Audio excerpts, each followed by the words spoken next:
Hello, everyone, and welcome to another episode of Visibility Era, the podcast. Today, we have a extremely exciting guest, and I know I say this every time, but like truly, Kate is incredible. So she is the founder of Off the Record, which I personally love. She's also a client of mine on the PR side, so she can speak, firsthand on her experience with press, which we'll probably talk about and get into. But here is the game if you're on YouTube with us. It is a connection card game that is meant to transition small talk into meaningful conversations, deep conversations. I have my own personal experience with it that I can share on the podcast today. But in addition to that, Kate is a wealth of knowledge in the business, advertising, and branding space. She is a creative and art director. She has worked with some of the most iconic brands in the world that you probably have in your house or have visited, like WhatsApp, Calvin Klein, Converse, Justin Alexander, the Four Seasons, and she has a background in neuromarketing, which I did not know existed until I met Kate. So, Kate, thank you so much for being here. We cannot wait to dive in and talk about all of this today. Oh my gosh, thank you so much for having me, Lydia. As always, it's so nice to talk with you and to work with you. And so I'm stoked to be on the show and alongside you and Bridget. So I appreciate it. We have Bridget today. I'm very excited. Hi, I'm here. It's such a rarity. Lydia and I have, not been able since the baby came in my life. We haven't been able to do this as much. So yeah, really excited to be here. And Kate, coolest background ever. Like everything that you've been up to, I'm just super inspired. But I know Lydia has lots of questions that she wants to start with today. Yes, I do. So, Kate, can you just start us out with like how you got into the advertising space? And I'm honestly personally curious. I love hearing everybody's stories of how they got to work with the brands or do the work that they do today. But like, you've worked with some really badass brands. So, can you tell us like what that road looked like to get to where you are today? Yeah, that's a good question. I always like to say that advertising found me. I never looked for advertising. This was not a career I knew existed. And honestly, if it were not for the people in my life, I would have never been here. So I attribute all of my success to my relationships. There has never been a single cold pitch that I have done for myself as a creative director. I've never had to reach out to someone else that I didn't know. Everything has always been a culmination of the people that I knew and took the time to get to know.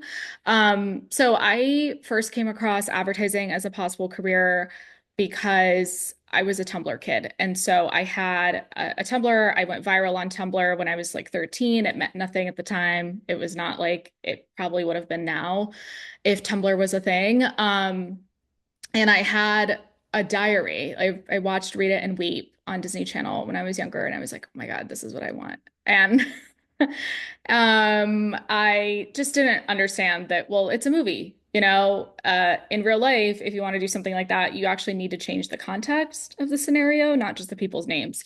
So, anyways, it ended up going viral. It was an anonymous diary, so I didn't have my face associated with it or anything. And then when I got to college, it had taken several different iterations. It was a fashion blog, it ended up becoming a lifestyle blog, and all these types of things. And I was designing like the logo and the graphics on like the most primitive version of Canva that existed at the time. A friend of mine who was a reader of my blog was part of the advertising school in college. And he reached out to me and he was like, hey, we're doing this like 24-hour competition and we need somebody creative. I think you should come help us. And I was like, I don't know what you're talking about. Like everything you just said means literally nothing to me. I don't know what you're talking about. I'm not a creative person. This is just fun. I thought I was going to law school. Okay. So I don't know what you're talking about. I feel like I'm gonna fuck this up. And he was like, oh, well, Mad Men. And I was like, I have no idea what that is. No, no clue. Zero clue. Don Draper means nothing to me. And he was like, okay, well, you're just gonna have to trust me. Like, we need your help. And I was like, okay, fine. So for the sake of friendship, I went to help. What I wasn't briefed on until I got there was that this was a real 24-hour full lockdown competition. We were creating something for a real client, a real small business, and ours actually still exists, the client that we were doing this for. And if we win, then the campaign goes into production. And it hit me right then and there that like all of these kids majored in this. And so for them, this is a case study. They're going to be using this to apply for jobs. So the stakes are like really high. My empathy kicked in. I'm like, if I fuck this up, people are not going to get jobs. And so I um I remember like walking into the room and just feeling like I've done this a million times before. I'm like, I don't know who Don Draper is, but like I can be him. And so I just felt so comfortable leading and like taking the strategy and finding ways to like extend it into different executions without necessarily knowing what the terms were for all of this. Plot twist, we end up pitching. It was my friend and I that led the pitch. And the brand owner was like, I've been waiting for something like this all day. You got it. It's yours. And we were like, holy shit. I'm over here like, oh my God, yay, they're gonna get jobs now. Like, I don't know what this means for me. And then this friend gave me a piece of paper with a list of advertising programs on it and just said, like, if you don't do this, you're gonna regret it. You're the only one here that has never taken a class. You've never studied this. You don't know anything about this stuff. And yet you crushed it. And so that's kind of what kickstarted everything. I went to grad school, kind of like the Harvard Business School equivalent of the advertising world, called the Creative Circus, which sounds totally unserious and very in line with how the industry works. And then afterwards, I went the completely untraditional route. I didn't want to go big agency. I didn't want to go big business. I wanted to work in the fashion industry and specifically luxury fashion. So I was already offered jobs while I was in school, from Cartier to Gary V to like small supplement brands, et cetera. And I ended up taking a job at Justin Alexander, which is a multi-generational family-owned business in the luxury bridal space. And I really like finessed my way into this job. I remember just feeling so overwhelmed. I mean, it was a startup environment, and you're learning everything kind of as you go. You're learning about sales, you're learning about product, PR, media, how the operations of the business works. You're learning about styling. Like every single thing was constantly kind of thrown at me. And I was a 22, 23-year-old kid running creative for the portfolio company, which included like 7 brands, two of which were licensing relationships with celebrities. And so it was really intense. I was there for 11 months. That was my stint in corporate. And then I left and I decided to go freelance. And I think after that is what really made me double down on like helping small businesses and startups, because I just loved, one, not only to be able to actually see the impact of my work pretty much immediately. If I fail, if I succeed, I see that immediately. But also to learn business. Like you can't have these conversations for larger brands. And so, yeah, I mean, I've consulted and freelanced for larger brands, obviously, but it was always through like an agency or some sort of third party. And I can tell you right now that any of those agencies I worked with, it's just not the same experience. You learn more about like office politics and all of that versus how does this brand run and operate. And then the bigger they are, the more NDAs and confidential information there is, and there's more like hoops that you have to jump through. Whereas for me, I felt like if I work with a small business or a startup, I get all the information I need. There's really no reason to hide stuff, because you kind of like need all of that to be able to acquire customers or retain them or whatever it is that you have to do. Whereas working with big business, it's really more so about how can we maintain our chokehold over the market and cut out all of these small brand competitions that might be doing cooler things than us, because we want to continue staying relevant in the minds of a consumer. And they do that through a lot of, questionable practices, but also not. It just kind of depends. Um, so yeah, I think essentially the reason I really liked advertising at the very beginning, especially, was because I thought I was creating this bridge between like the brand and the consumer, and very quickly learned that that's kind of Santa Claus for adults. And if I wanted to do that, I either had to start my own business or I had to find very vetted, specific types of businesses that prioritize their consumer at the core of everything they do. Because at the end of the day, like you don't have an advertising budget without customer revenue. And I think a lot of people forget that, especially if they're working for like a Coca-Cola or like a WhatsApp or a Meta or whatever. Like these companies exist because of their customers. They maintain their chokehold because of other reasons. But at the end of the day, if people don't buy, the business isn't around. So people actually vote a lot more with their dollar than they do even at the ballot box, when you vote for a local office or federal office or what have you. So advertising is a very like fascinating field, but the longer you spend time in it, the more you know. And that can be both positive and also have adverse effects as well. Thank you so much for sharing all of that. I think that your background is so inspiring to so many people because I mean, me personally too, I've been in corporate. I've done like the bigger agencies. I've worked with top brands. I've worked with, celebrities, and it looks shiny on the outside. And I think it can be really cool and it can definitely be exciting to work with those bigger brands. But when we get to a point where it's like, I feel like with creatives, it's like we want so much more. We want to be able to really like see the full journey of a brand. So I totally resonate with you and wanting to work with startups and really like having your hands in that creative journey. So let's talk about neuromarketing because I want to learn about that. I think that's really interesting. When you told me about it, I was like, "Excuse me, what?" And and how that really helped you create off the record and helped you with your own research because I think you're such a brain. We joke around. I mean, I know that Kate's a Virgo, but she can be like such a Virgo. She does the research. She knows her shit, but at the same time she's also so emotionally intelligent and like understands people on a really beautiful level, which is of course why off the record is such a fantastic game. But yeah, tell us about that. Yeah, this is a good question. So, I mean, I'm totally going to be a Virgo here. Absolutely. If Lydia didn't tell on me, somebody would figure it out eventually. Because I don't speak in op-eds. Like if there's no data behind it, I won't say it. So neuromarketing is essentially the study of advertising on the mind. What effectively it does, and there's ranges of it. I'm by no means the same level of an expert as somebody who has like a PhD in neuromarketing, where they're studying brain scans and they're doing focus groups and whatever. I was completely self-taught. So I was just very fascinated by human behavior and consumer behavior specifically. It's not something you really learn in the advertising world.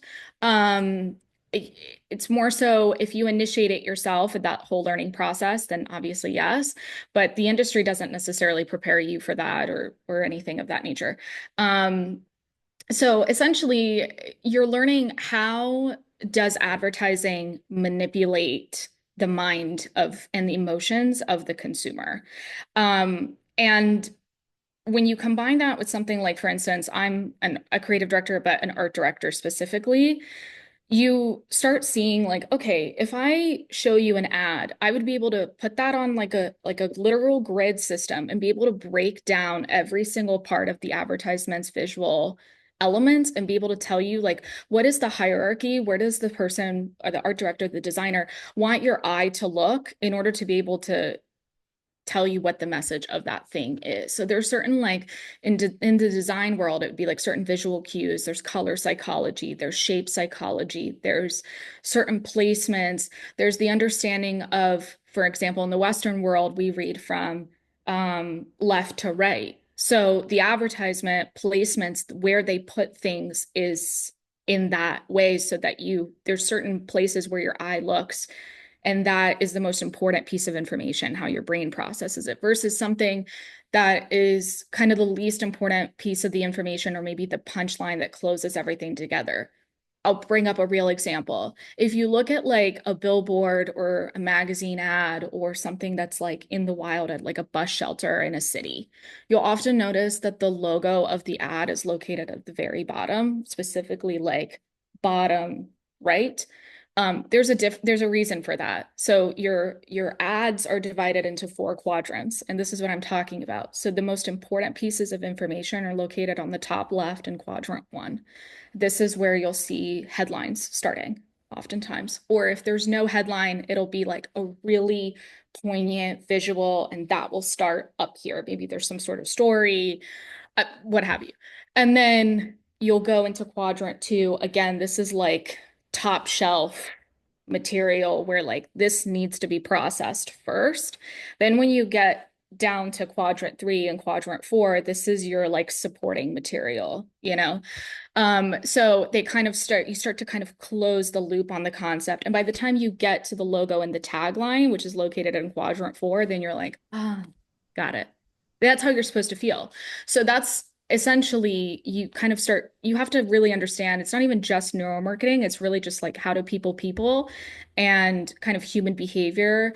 And so I joke a lot that like you probably feel the same way being in PR, but you become kind of like an armchair expert on a variety of different things, particularly human behavior, because you just start to like pick things up about what makes people tick, and how does that correlate to like how old they are or what racial group they're part of or where they live or some of these like more surface level demographics. So it is really, really interesting, but it's essentially the thing that made me kind of like the reason people hire me is because my competition, if you can call it that, because I don't really think that exists. Everybody is so different. Their lived experiences and their feelings are really what makes them special. So it's I don't necessarily compete with other creative directors or anything like that. But the reason why my specific clients hire me is because I take the time to understand their customer and be able to educate them through like, okay, here's why this visual was created the way it was, or here's why we use the words we do, or that kind of thing where they start to psychologically understand like, oh, okay, so we need to create that bridge between us and the customer. For me, if you wanted somebody that's like making memes or funny things or just surface level stuff, I am not that person. I tell people immediately, like, I can help you find that person, but I'm not the person to hee hee with because at the end of the day, like, I want something that makes an impact. We could totally laugh about it because laughter is great, but like, if it's just Brat Summer on repeat, I'm not your girl. If you want something that's like stops people's attention and makes them have some sort of feeling about that, or they immediately identify themselves as a customer and they open their wallet. Yeah, like if that's what a client wants, then I can get that because I take the time to understand human behavior.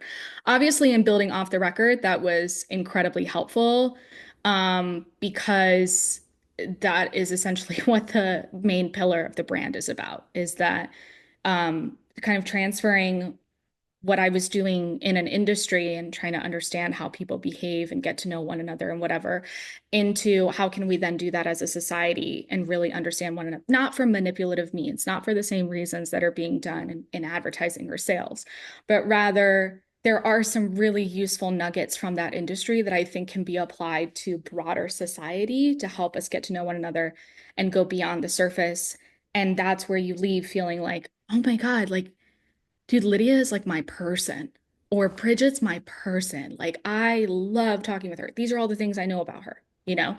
And so when to do that, essentially in the advertising industry, I was asking my clients these questions. And then I ended up collecting a list of 450 of them and in my notes app. And they were, I didn't ask all of them in one sitting, obviously, but they were dependent on what industry somebody's in or their goals or their visions or and they weren't questions about their business, they were questions about who they are as a person. And so I started seeing that my essentially like R&D, so like proof process was done in the ad world where I started seeing that like we were going beyond the surface, not only for professional and business reasons, but also I was leaving being invited to like their bachelorette parties and their like happy hours. And these are clients of mine. I don't know why I need to be at your, daughter's quinceañera, but like I'm flattered because for some reason we connected. And so then these questions essentially turned into what is now off the record. And I essentially tried to pair them into like question pairs that were related to one another. So you quite literally went from small talk to meaningful conversation and got to know somebody's views on a particular topic or what have you, kind of every single time, and building these habits that come so naturally to people in my industry that do not come naturally to broader society, which is something I had to kind of learn as I was building off the record in the initial stages. And that was going to be my exact question. How did you basically take all of the ad background, all the creative director background, and then bridge it into off the record? So it beautifully makes sense. I'm curious, like from a creative perspective, how did you go about choosing the colors, the fonts? Like I'm sure you had such a intense eye on this because that's your background. So how did you go through those decisions and yeah, what led you there? That's a good question. So I knew that I would be way too close to a lot of this process, because I watched it happen with almost every single business I would work with, where they would try to make these really what I guess outside of this world, people would call quite trivial decisions, but the colors you choose, the reasons you choose them, how you design everything, like all of that signals things to the person that holds your product. And so I would watch people get into these like very obsessive overthinking episodes. And I was like, I don't want that. So I actually assembled a team, and together we would come to these decisions, and I would kind of express exactly what I was looking for. And I had a designer that was really great at like executing kind of the initial stage of what we were doing. We're kind of going through a brand refresh right now, but for the quote minimum viable kind of product, I think he did a great job of what we were looking for. The part that I had obviously the most hands-on, like I am the only one that's going to do this. I can't delegate this to somebody else, is coming up with the questions and kind of pairing them together and really ensuring that psychologically they really do relate and create that bridge for somebody. And also, we took photos on the back of every single card. And so I worked with a photographer friend of mine here in Atlanta, and we shot everything. So they're all original photography. And they're just like a way to kind of bring a little bit more human nature to it. So it's something that I think people would find as a conversation starter in and of itself. So yeah, but in terms of color, I really wanted to have like an ownable color, because when I was going to stores and I was looking at just products, whether it's in my vertical or something else, the thing that really sticks out on the shelves is things that have a truly ownable color. And so we really wanted that. Blue psychologically is more friendly. It's also quite non-denominational in terms of it can apply to a variety of different relationships. It's a color of clarity, transparency, honesty. It's quite emotional. You know, you'll have water is blue. People who are water signs are typically a little bit more emotional or vulnerable. It's kind of a core element that also makes up us as human beings. You know, our bodies are like what, 90% water or something like that. So regardless of, you know, where you're from or what your specific experiences or and life was like, there's certain things that are true across every human being. So that's essentially in terms of color psychology why we did that. But yeah, those types of like decisions that again, I think sometimes can be written off as quite trivial. They really do bring things together, and creative storytelling is so important because it can be weaved into some of these smaller decisions that end up having so much power over a product or a brand as a whole. I love that so much. I think it's interesting to hear you talk about this because I know you at this point. We've been working together for a while. And I think you intuitively know all these things, but there's a side of you that's like, okay, let me do the research and like make sure that I'm right here.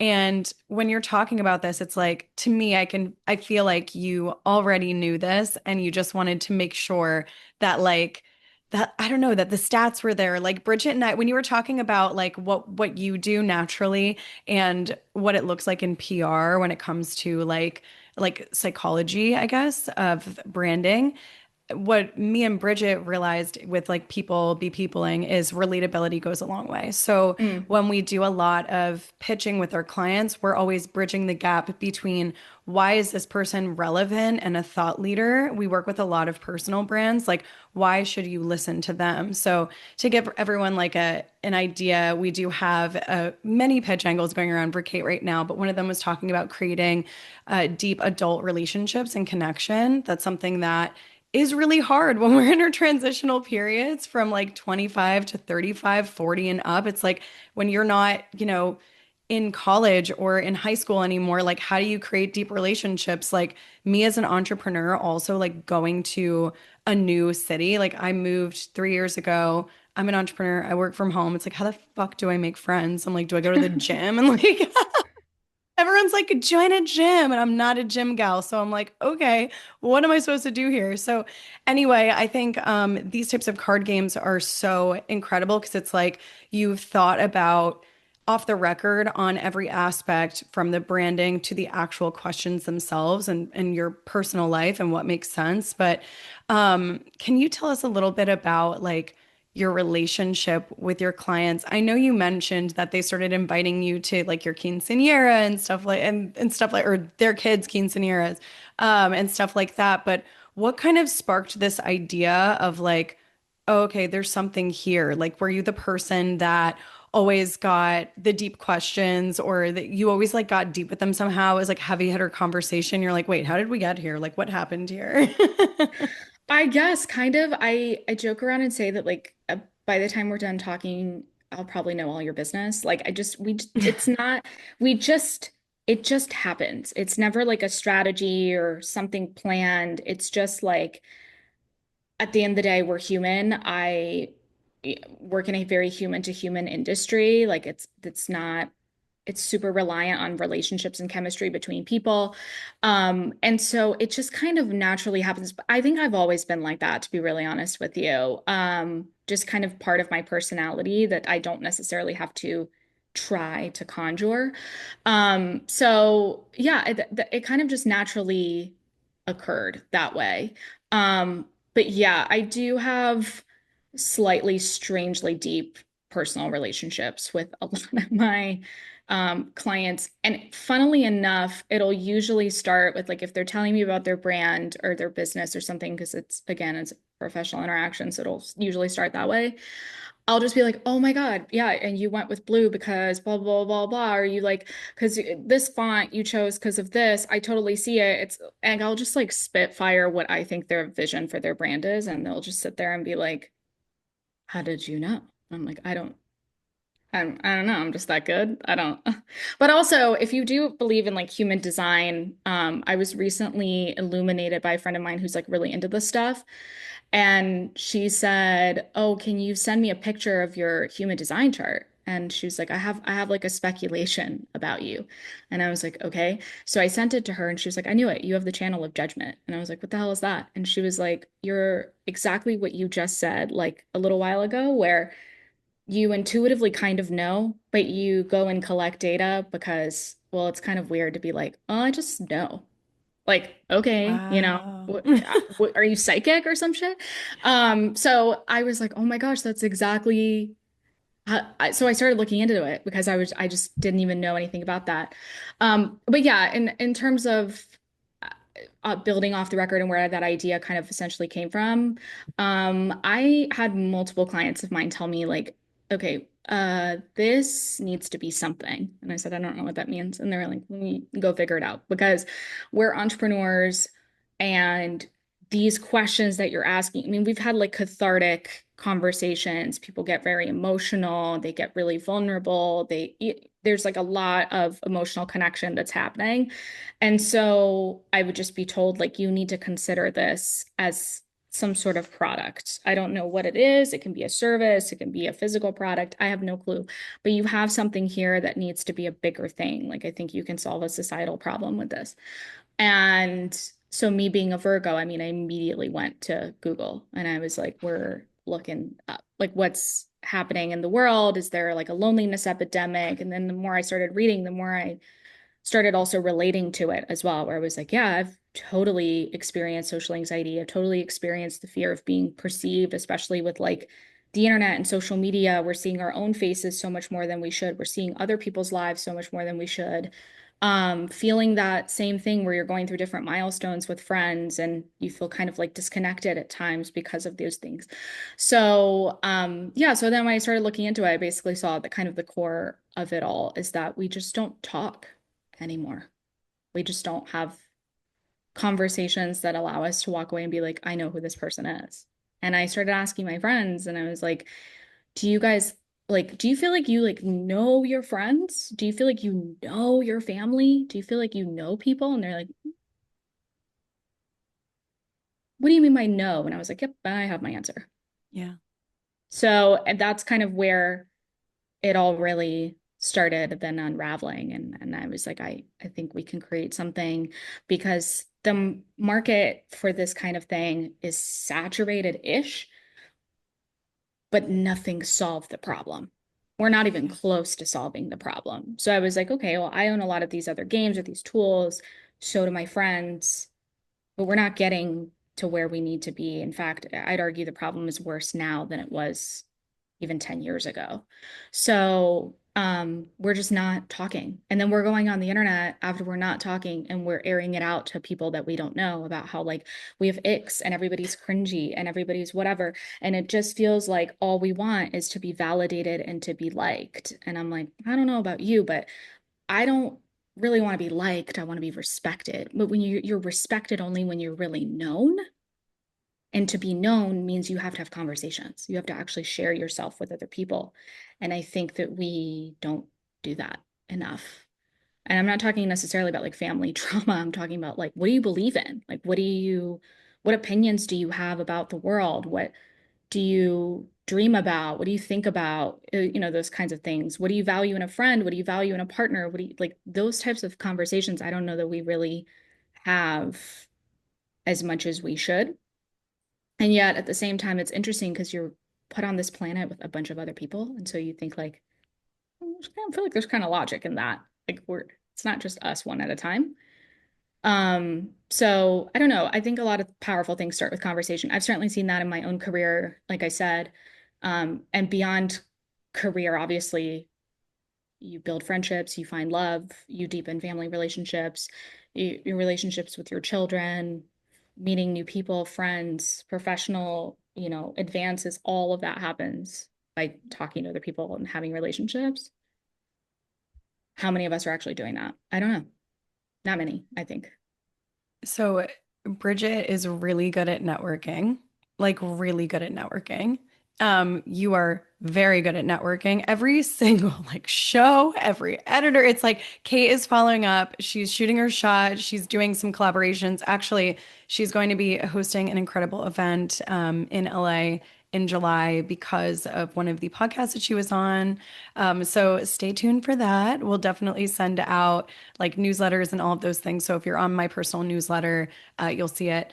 But anyway, what I love about this conversation is I think a lot of people just really also feel like they aren't heard. Bridget and I talk about this a lot actually. We talk about like social media and we're like, do we love it? Do we not love it? Like blah blah blah. And I think it's because people really desperately want to be heard. And if they're not heard in their friend groups or in their personal groups, they go to the internet and they're doing these rants and whatever. And it's like, I think we forgot where our community is and like where that's supposed to be. I think things somehow just like the wires got crossed and we're in this like digital world. It blew up. It's like, where do we go? What do we do? So this is bringing us back to like the foundation of what society, community, what that means. And so I love that. And actually, for fun, I was playing with speaking of social media, I was playing with my Instagram last month and I was just asking questions to my community with little question boxes. And I was like, what do you think about this question? What do you think about that?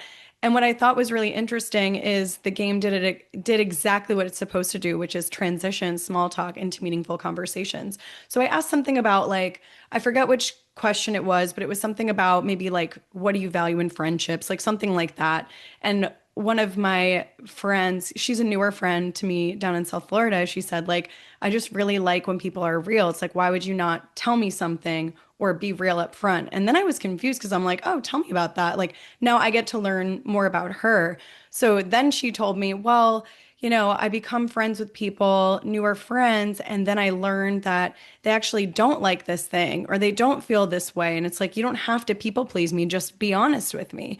And so that made me realize what her value is, which is honesty over anything else. And so it's so interesting because I think these card games allow us to really get to know somebody and then also make decisions based on what you said, which is like, I don't want to just be liked. Like, I want to like feel like I'm resonating with somebody. I want to be respected. I want to be heard by the right people.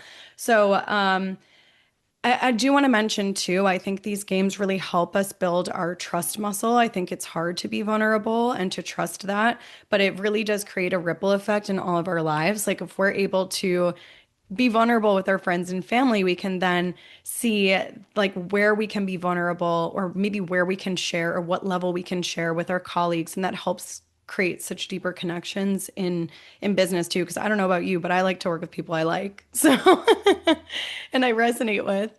Anyway, I just wanted to share that and go on a tangent because like I think that this is such a powerful game and I'm so here for everything that you're doing, Kate. And Bridget sent me a little message and was like, "Can we play?" I'm like, "Oh, girl, I've got cards like queued up." So, okay, so just because we were talking about astrology, I picked one kind of related to astrology, but there's two questions. There's the first one at the top, which is supposed to be like the lighter question, and then the second one helps transition into a deeper conversation. So, Bridget, I'm going to ask this to you, but obviously, Kate, you're going to answer too. What is your zodiac sign, Mine is Leo. Kate? Oh my God, Virgo, come on. We've had this I know. conversation. Lydia. I'm a Gemini. And then I think this is such a cool question because I freaking love astrology. But anyway, Bridget, what do people consistently get wrong about you? Hmm. Ooh. Maybe that I'm like always positive. Like I am a very, Yeah, very I could see that. positive, like energetic, just like joyful person, but I'm also very human. And when my baby woke up at 1 a.m. and then 3 a.m. and then 5 a.m., I hmm was not in all of my joy, right? I was like feeling my feels. So I think people think that I like don't have those lower, that's not even how I want to say it, but I think you guys know what I'm saying. Like I don't Yeah. go there. I might not go there often, but people, yeah, tend to think like, oh, Bridget, everything's fine in her world, which yes, and I'm human. I actually really love that you said that because I also appreciate that you feel very, very vulnerable to share with me when you are feeling off. Because sometimes I forget too, because you're always like, I want to say your baseline is like optimistic and happy and fun and light and joyful. And like last week, I think it was, you messaged me that you were just not getting enough sleep. Like the baby was being super fussy. And I was like, oh yeah, I have to check in on Bridget. So then I was like, hey, like, how are you feeling? What's going on over there? And so that's really interesting that other people, yeah, that's super interesting. Thanks for sharing that. I Thanks feel for like asking. Leos oftentimes do get that as a whole, even like because they are very like life of the party, happy-go-lucky, very outgoing types of personalities, generally Yeah, speaking. So yeah, that's actually a really good point. I'm like sitting here thinking like yeah. same kind of the same thing about my Leo friends. I'm like, Mm. maybe I should check in on a couple of them. They're the sun. And if you look at what planet they're related to, like Leo is the sun. So they're like shiny, sparkly, like bright all the time. So yeah. Thanks, Bridget, for reminding us. You're also I human. love this. You know, I could like go on these deep question talks all day. So I love this. And I want to hear from Kate too. Yeah, Kate. I would say mine is that I can do it all by myself.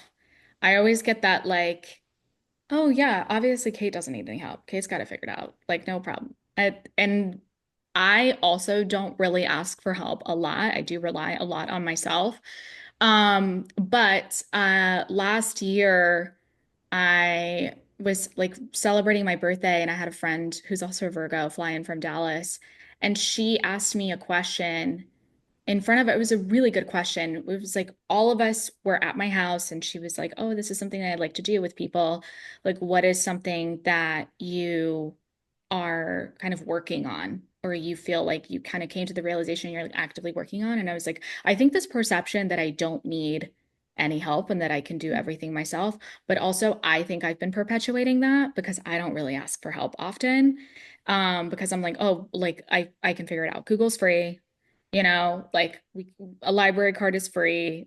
I am I have all my wits about me, like I can do it. But there are certain things where like there's nothing wrong asking for help from people. And I also think that creates like additional layer of like vulnerability and a deepening of a relationship when you allow other people to help you.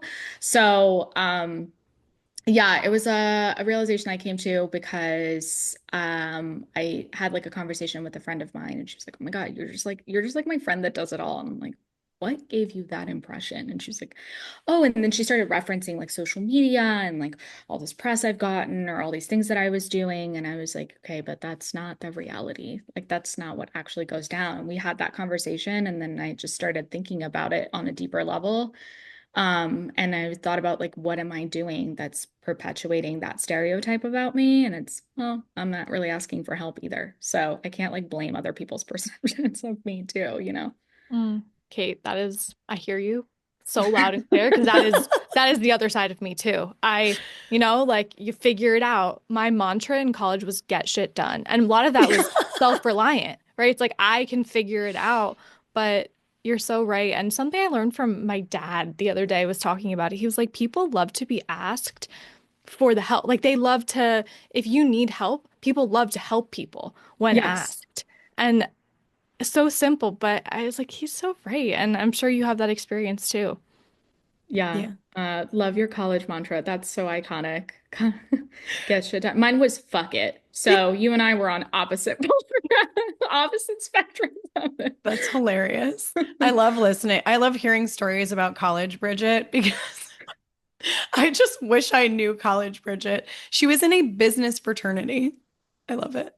Wow, you were getting shit done for I She was real. was You took getting that shit very seriously. done. Yup. I was getting shit done and doing stock market presentations. And I picked Groupon as the stock and was like talking all about it. It was when Groupon was hot. And Mm. I don't think it kept up. I still use Groupon sometimes. For like yoga classes, they'll have like the $30 for a month and I will go on Groupon. But yeah, I so resonate with that too. I think especially like entrepreneurs in general, we just are that type of person that's like, I can do it all myself. And then it becomes so big. And for you sharing that with us, that also or even sharing this with your friends and playing this game, like it also prompts your friends. Yeah, we are a certain way, but it also prompts your friends to remember that like maybe I should ask Kate if she needs help from time to time. So sharing that vulnerability gives others more information about you that they wouldn't have otherwise. Exactly. Yeah. What about you, Lydia? Tell us. I feel like I have two. So I was thinking about them and I'm like, okay, amongst family and amongst friends. So amongst family, I am a middle child. So I Mm. am the classic, like, oh, Lydia will just take whatever. It's fine. Like she's so easy. Because I had to be the go with the flow classic middle child. It was like, I have an only brother. He's also younger. So, golden boy. And, nothing wrong with Joe. Joe's great. But, he is an only boy. And then my sister is very particular. She's always like kind of voiced what she wants and she has a strong personality. And actually, I think over time I've created my voice and I've been able to be comfortable with my voice. And now people tell me that I have a strong personality. I'm like, really?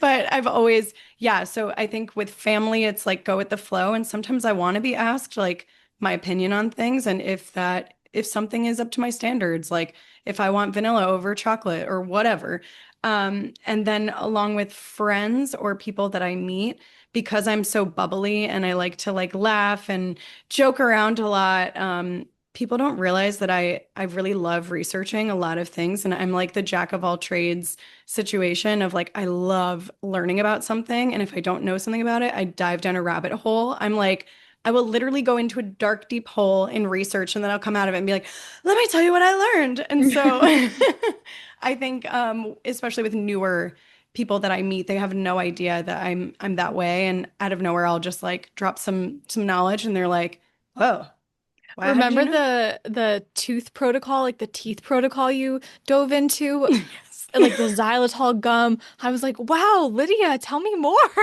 Oh my gosh, I've been down that rabbit hole as well. I love a rabbit hole. I I'm love like, a yeah, rabbit hole. it's Yeah. just I can't resist. I will jump down every single one. It doesn't matter if it's relevant to me or not. I will come out on the other side being like, and here's what I learned about how you make stuff with clay. And people are like, why are we talking about this? I'm like, I don't know. Sorry, we went down the rabbit hole. Maybe it'll be useful sometime. Maybe it will be useful. Yeah, I learned about teeth care, really went in on it. So if you're interested, you just let me know and I'll dive in with you. Yeah, actually, to complement that, the FDA has not updated their regulations on like dental products in the US since the 50s. So that we haven't innovated toothpaste or toothbrush, floss, pretty much anything that's like related to oral care since the 50s. I Yeah, Makes love sense. this. This makes Yeah, sense. That, yeah, it that does. definitely makes sense. So let's play one more. I have two here. Okay, let's see.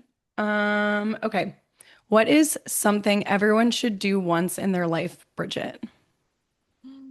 I know, I Okay, feel is like that's me a deep one. first? I'm I'm sorry. a Kate? first child too, so it's like I always gotta go first. What is something someone should do once in their life? I was gonna say give birth, but obviously that's not a possibility for everyone, and not everyone wants to, and that's totally fine. But honestly, if you Give could, birth. what a wild experience. I had a feeling you were going to say that because I was going to, if you were to say anything else, I'd be like, I wonder why you didn't pick giving birth or having a child, but Maybe you you are did. psychic, Kate. Maybe you Maybe. are. I thought she was going to say like run a marathon or something. And I was going to be like, listen, Bridget, it's just not in the cards for me. Speaking of cards. Well, that's another great option, honestly. That is available So to either everyone. exert yourself through running or exert yourself through giving birth, whichever one your body can physically do. Yeah, I love to see like the limits of our mind and how our Mm, physical versus our mental state are not always like synced up and how we can actually do so much more with our minds than we realize. It's like our mind can keep going when the body gets tired. hmm. Fascinated by it. That is Yeah, really that is really cool. fascinating. She talks about that a lot when she speaks. So, Bridget is a speaker. She has spoken in front of many business owners, schools. She was flown to the UK. I feel like she's so humble about it because I'm like, I would die to be on a stage. I really would. And she I am talks a side. lot about mental endurance. I just think it's so interesting. My husband and I watched a long YouTube video the other day on Marathon des Sables in Morocco. It's 6 marathons in 6 days. I'm personally not interested. I think for like the female body, I think that's a little too much. However, I cried at the end. They did this incredible thing and like you could tell what they went through. It was so intense and I really love watching people in that state because like we are so much more capable than we realize. Wait, so the participants, do they have to run all 6 days or do they pick? Oh, okay, they have to run all 6 days. It's Yeah, not and as like long as you a, run, so like oh, hike, okay. walk up the sand dunes, however you crawl, however however you get there is totally fine. Oh So my God. I was just listening to Joe Rogan and what's his name? He's like such a cool biohacker, but he's just like a sweet older guy. I really like his Is it Brian Johnson? maybe. Oh, He's the I've really Kind of intense looks like one. the guy, he's like a little pasty, kind of looks like a Ken doll, just a little bit. He's the billionaire that like decided to invest all of his money into finding No, how. Okay. no, it wasn't him. All right, I will put it in the show notes when I remember. But anyway, I know what you're talking about. I've listened to that guy before, but he was talking about one of these marathons. Honestly, might be that one where him and his son did it. And he was like, I kept having these moments where I was like telling my son, like, isn't it amazing we could do this? And he's like, Dad, seriously, chill out. And he's like, I was so emotional.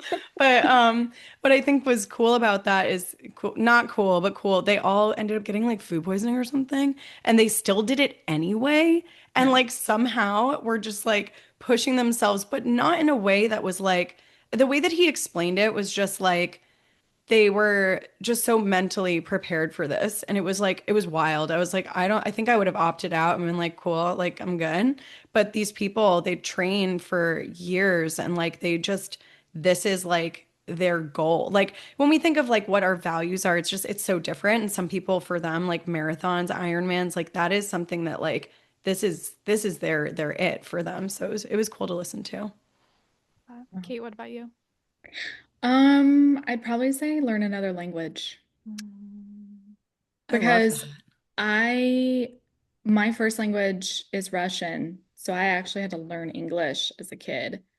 And then I had to learn German and French as well. And it really shapes your understanding of like people are so different based on what language they speak. Mm. Like there are words that you start to realize, like, for me personally, English is an incredibly bland language compared to like Russian, for instance. Like you'll call, if you want to like insult somebody to their core, you can call them an inanimate object. Like there are inanimate objects that you can call them that if you translate into English, it just doesn't hit the same. But then there are certain idioms in the English language that if you translate into other languages, it like doesn't make any sense. And it's so interesting that like we're all people, right? We all kind of want the same things, and yet the way that we talk about it is so different. The way that you think and perceive things is determined by like your your language. And I don't know, I grew up, I think my mom told me this when I was younger, but like the words we say build the house we live in. And it just is so interesting to me that like people live in such different houses depending on the languages that they speak. It also just, I think, strengthens your overall ability to be able to communicate and like really sit there and think about the words that you use, because in certain languages, it's going to mean different things. So I don't know. It just kind of broadens Mm. your worldview, I think, in learning another language. It's one of my favorite things that I'm really glad I got to be able to do.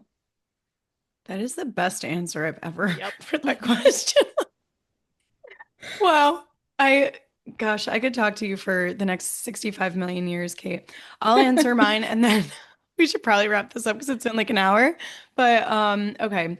What's something I feel like mine is lame now, but I'm gonna tell you anyway and try to romanticize it. So my fiance Spencer really into food. He's really into mixology. Like I'm talking when we started dating, I was cutting with knives that well, I was cutting everything with a steak knife because my grandma, like I come from an Italian family where they'll create like delicious meals with like cutting with like a rigid old steak knife and like they're just known as in the kitchen just making stuff and you're like that is all wrong, but somehow it's all right. However, I learned and I saw how to use these like utensils, but I never really became like a great cook. So it was just like not great. Also, what are we doing here? So he's gotten me over the years that we've dated, he's gotten me really interested in like food and like how incredible like taste can be. And we've upgraded like all of our kitchen supplies and we have like perfect, beautiful knives, like all these like cool different things. But anyway, the thing that I think everyone should do in their life is do some sort of like tasting menu experience Mm. where you go. It's typically some of them can be cheaper than others. They can be a little pricey, but like it was such a cool experience to do. I've done quite a few. The most recent was an omakase experience where you sit at a table with like 10 to 15 people and the chef is giving you one piece of sushi at a time and they're really putting their all into every piece. It's like a piece of art. And I never experienced art in that way. Like to me, food was just like good, you ate it, you moved on, it was fuel, whatever. And so it really opened my eyes to different ways that people communicate their creativity and their art. Like Spencer, he's like an incredible cook and he loves cooking, but he cannot draw a stick figure. But that's the way that he expresses his art. And yeah, it's really opened my eyes to how people can like channel their energy into other areas and ways. Yeah. Oh my gosh, I've always wanted to try omakase because I've heard it's like a very spiritual experience as well, that like apparently there's a lot of meaning behind why they choose certain shapes or certain ingredients. And Japanese are very like spiritual people, so it's so interesting. But yeah.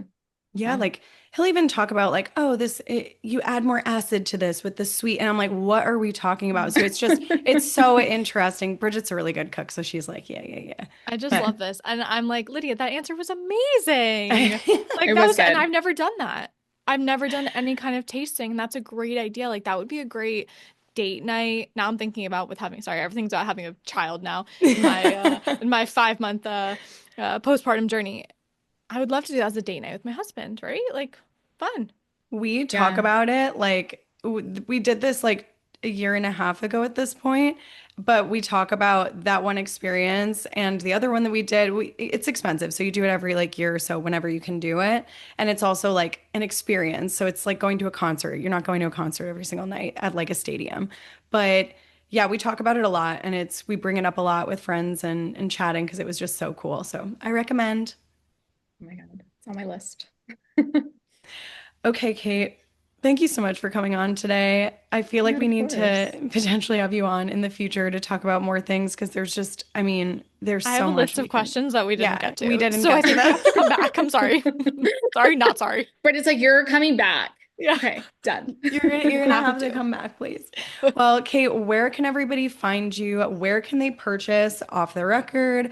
I'm going to put a link in the show notes so everybody can easily, access, but please tell us all the things. Yeah, you can totally find Off the Record at playofftherecord.com.